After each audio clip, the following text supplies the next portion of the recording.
What happens next is automatic. The manager looks to the bench. The reserve keeper strips off his tracksuit. Within a couple of minutes, a fresh player is on the pitch, and the match carries on as if nothing happened. For more than 100 years of organized football, none of that existed. If your goalkeeper got injured 11 minutes into a match, at any level, in any competition, your team simply played the rest of the game with 10 men. No exceptions, no reserves, no bench at all in the way we understand it now. That rule held for over a century. Then, on one ordinary Saturday in August 1965, at a fairly unremarkable away fixture in the north of England, it broke almost by accident. And the man it broke for wasn't even supposed to be playing that day. To understand how strange this sounds today, you have to understand how completely normal it was at the time.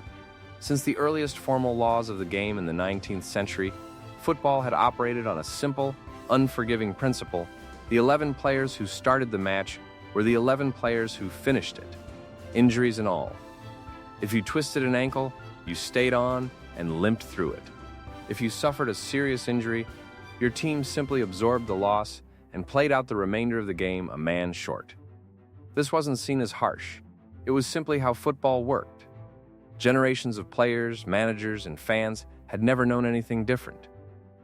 Elsewhere in the footballing world, things had quietly started to shift.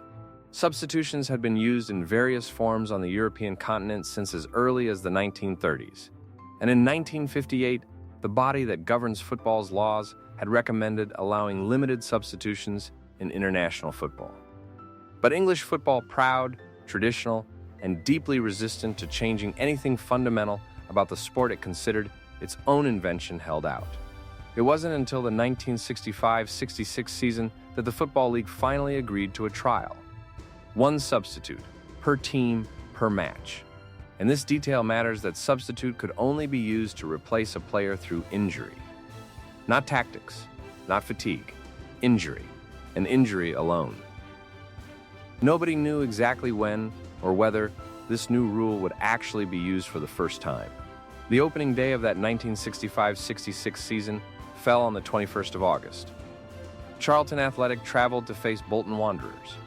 Charlton's 20-year-old midfielder, Keith Peacock, wasn't even in the starting lineup that day. He'd been named among the reserves, a role that, until this exact season, had effectively meant nothing. Spare players had always traveled with the squad in case of illness before kickoff, but once the match started, they got changed back into their regular clothes and watched from the stands like anyone else. Peacock later described feeling simply disappointed not to be playing. He had no particular reason to think this match would be any different from every other game he'd watched from the sidelines throughout his career.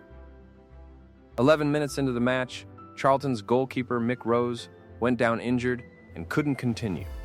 Under the rules that had applied just one season earlier, that would have been that. Charlton would have finished the match with 10 men, an outfield player improvising in goal, and no recourse whatsoever. But this was the first match of the new season, under the brand new rule. For the first time in the history of the Football League, a manager looked toward the touchline and realized he actually had an option. The first substitute, he wasn't a goalkeeper. He was a midfielder, and there was no specialist keeper held in reserve to come on in Mick Rose's place. The substitution rule was new enough that nobody had fully thought through how a team should respond to losing its goalkeeper specifically. Charlton effectively had to reorganize on the fly, with an outfield player attempting to cover the gap left behind. Peacock didn't find out the full significance of what had just happened until later that evening, reading about it in an evening newspaper on the train journey back from Manchester. He was, officially, the first substitute ever to appear in a Football League match. Charlton lost the game 4-2. The history-making moment wasn't a fairy tale. It was a defeat on an ordinary Saturday that happened to contain one small, permanent first. Nobody in that stadium that day, not Peacock, not Rose, not the Charlton or Bolton coaching staff, had any real sense that they'd just witnessed the beginning of something that would eventually reshape the entire tactical language of football. The rule expands for the first 2 seasons under the new rule. Substitutions remain strictly limited to genuine injuries. But a problem emerged almost immediately, and it's the kind of problem that tells you everything about how quickly football's culture adapts to any new advantage on offer. Managers and players began to realize that an injury substitution could, with a little creative interpretation, be used to make a tactical change that had nothing to do with actual injury. Players started going down, clutching legs that weren't really hurt, simply to give their manager the chance to bring on a fresher body or shift the shape of the team. Rather than fight a losing battle policing fake injuries, the football authorities did something more practical. From the 1967-68 season, the rule was formally relaxed. Substitutions could now be made for any reason. Tactical changes. Fresh legs. A different approach in the second half. The genie, once let partway out of the bottle, came out completely. Within a handful of years, substitutes had gone from a strictly emergency-only measure to a fully integrated part of how every match was managed. Look at football today. And substitutions aren't a footnote. They're an entire tactical discipline in their own right.